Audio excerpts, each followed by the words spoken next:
I don't even know. So I am super behind past week 6. We are now into week 7. Spent it working and doing some family stuff. Crunch time. We're gonna do some home projects. I'm kind of stuck with doing the electrical for now, and I might take some time off. We're gonna just take this piece with us, leave it on the side.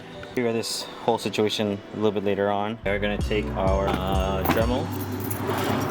We're gonna take our gauge with us. Here's the old cluster gauge. As you can see, I already removed one. I kind of did one side just so I can show you what I did. So pretty much I took these 2 screws out and I took it out. Here's the pretty much the dash, and now it's a big hole where I will hopefully fit the UC10 into here. Here's a printed template of the UC10. Make a blueprint on how this should fit in here. I don't know, hopefully we'll get something lined up. I know the corners are pretty much going to go into here, but we'll make space for that. Go ahead and separate this gauge, but I'll probably do it at the other house.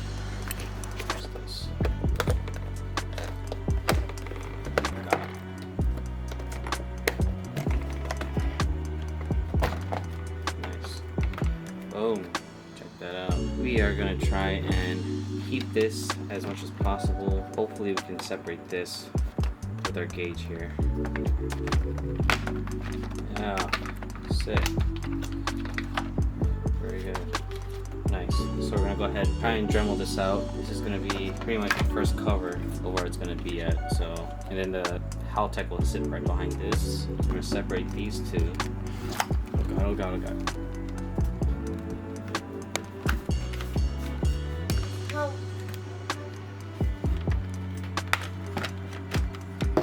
Oh, Jesus Christ. Jeez. Okay, here's the plate that I will be using Dash on. So, essentially, it's gonna look like this.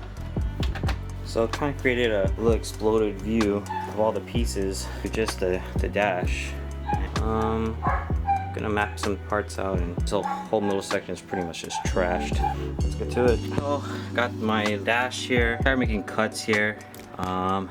Yeah, I'm gonna sand it down with the barrel, and we're just gonna fit this in here. So, yeah, we're just using the Dremel. I'm gonna cut this baby out.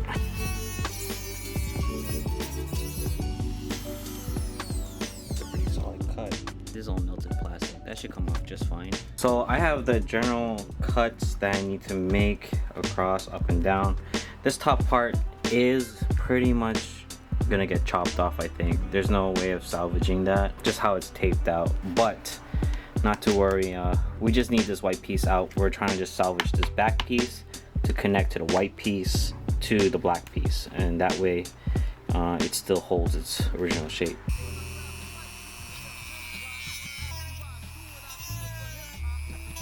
So I just made a small little rough cut there. The design of this backing is going to go on in that area, so I don't really mind, and essentially it's going to look like that. We're gonna go ahead and make some lines here. This piece lays flush here. Gotta make more cuts out here. Gotta take out some more. Gonna leave here so I can keep these tabs to secure it in. Hopefully it's gonna be flat so that this piece can overlay on top. Holes match up, and yeah, I'm gonna cut in here. It's kind of cool how like the Haltech sign is still visible from the bottom. From the top, it's gonna get the corner cut off. More than likely, that corner isn't gonna be exactly completely used. The screen only comes up to here anyway. You're gonna get the full view of the screen. Notch these things out. So I'm gonna notch here, notch this thing out, notch this out. So sick. Yeah. All right. The Haltech Dash looks pretty sick already. I'm short of time, so that's why I just went ahead and just start cracking out at it. I just wanted to start working on it as much as possible. So yeah, what I did was I separated it all, started carving it out from the pieces here to make it fit, and I gotta say it's on there. Well, almost on there.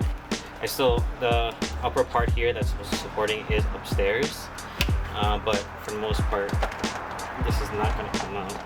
But yeah, everything's clipped in, it's secured. It looks really sick on the inside. So okay, I'm gonna take this dash and show you what it looks like on the inside. Okay, here we go. Boom. Well, right now I only have the bottom supporting brackets. That's pretty much where she sits. It already looks pretty dope. If I could have it open up like that, that'd be kind of sick, but I will just have the hood here and it's gonna look like that. And that, my friends, looks tough. Holy smokes, that's dope. The screen, the bottom at the top is pretty much visible. The very corner is the only thing that's not visible, and everything just needs to get plugged in. All we got now is just to handle the main wiring, the harness, and pretty much we got ourselves a running fit. Dope too is I'm gonna use this spot, hopefully insert the Haltech buttons that came with it, one here, maybe the one that over here for the coins.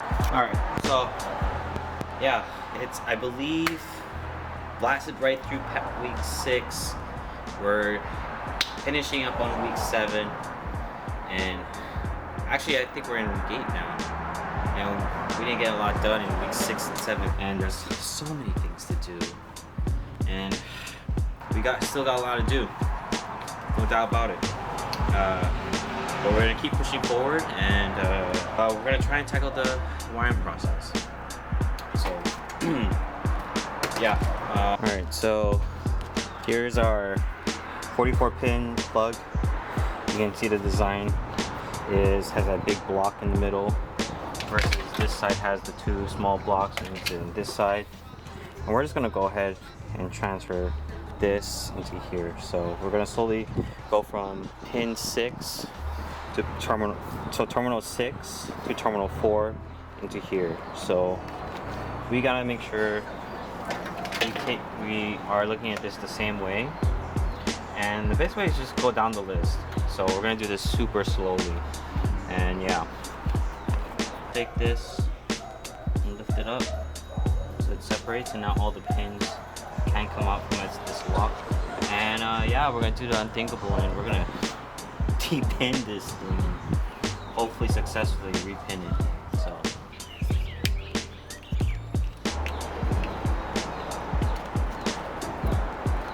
see if this can fit onto here. Oh, barely. Oh, nice. So this does work. Cool. I'm gonna save this. So yeah, just did my first pin, and huge. I don't know. I feel like a surge of unknown grounds. Like, I don't know what the heck I'm doing. So crazy.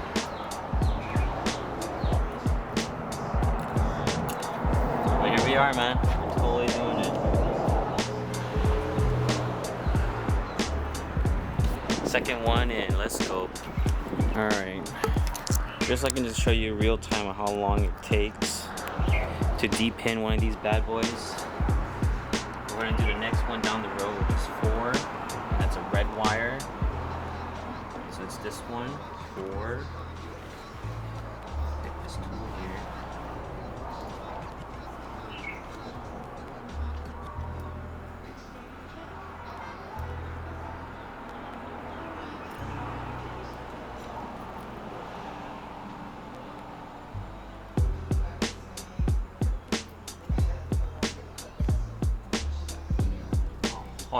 Oh, that was pure luck.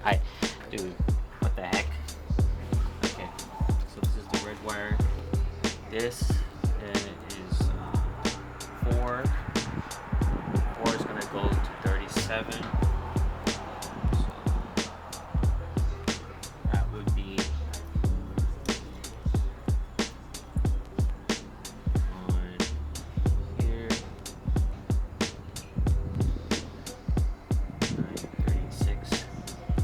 36, 37.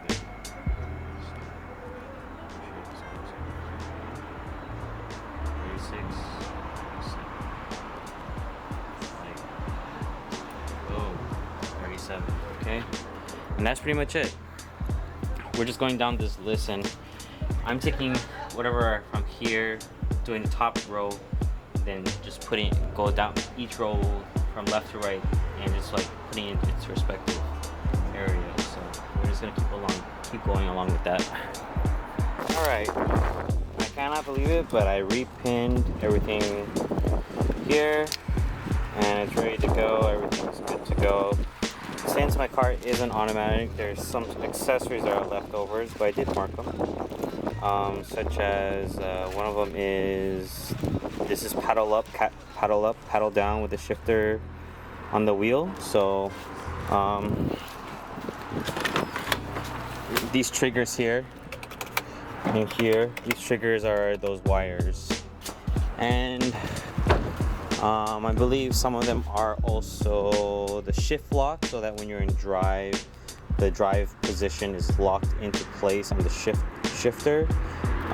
This is not going to be functioning anymore because it's a manual car and I don't have that shifter cable and this attached to the shifter, and so there's no real use to it. Yeah, these three I'm not entirely sure, but these two can probably be inputted somewhere for the paddles as a button, so that'd be kind of cool to use. Yo, back at it again. And I went to the junkyard.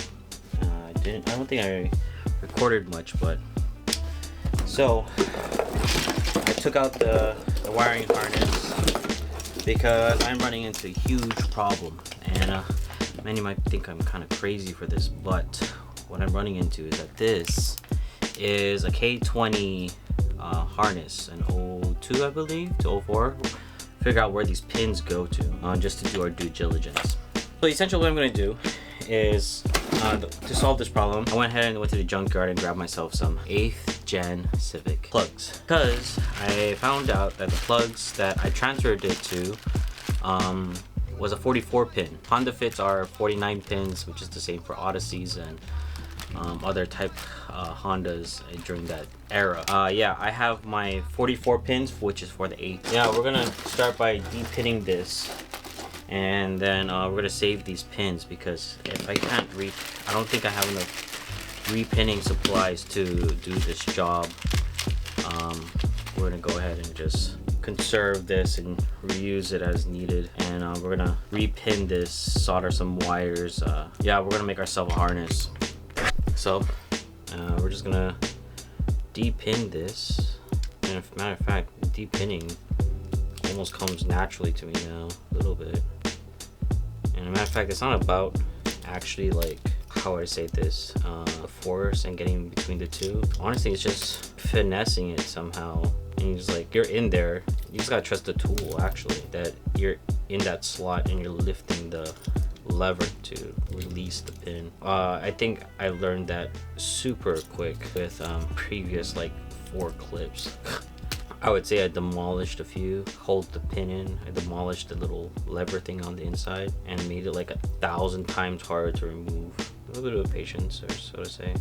And I don't think a lot of this isn't exactly the most interesting part of the build, and I don't think anybody would find interest in it, but what the hell, right? All my wires kind of separated and cleaned up, cut to this exact same size. We're just gonna put this to the side here. What we have here, we have some heat shrinking for later. In combination, soldering iron. Got our multimeter set up, and thank God it still has some battery in it. I'm just gonna set it to sound whenever these two bad boys touch. That means there's a connection between the two. So we got ourselves some alligator clips. This right here. Boom. We're gonna go find ourselves a little needle so that it can stay in there. What might actually be useful is one of these. Borrow one of these, and we're gonna attach this to here, the middle piece. Okay, so we got ourselves connector A and B. If this is B, looking at from this direction down, we are looking for number 2. So number 2 here, right here. Jam that here. So this one right here, it's inserted. So now we're gonna find our connector. We'll run all the way back here, and we're gonna find injector 4. Injector 4 should be here. So when I touch one of these, it should fire. Boom, injector 4. So we now know that this pin here is injector 4. Boom. Yep, confirmed. So this is connector B for sure, and number 2 is injector 4, which is yellow. So what I'm gonna do is find myself a yellow one here, and what I'm gonna do is I'm gonna strip this, pull the pin out for injector 2, solder these two together, and then match that up with injector 4 power goes into, which is a yellow, is a C8, and so C8 in here, or also circle, so green, and then we're gonna go into into here after. Boom, just like that. That's the whole process right there for the next few days. So I'm gonna go ahead and get this printed out, so I can go ahead and slowly check everything off and make sure I get everything out of the way. But yeah, boom, that's essentially what I'm gonna be doing for the next few days. So let's get to it.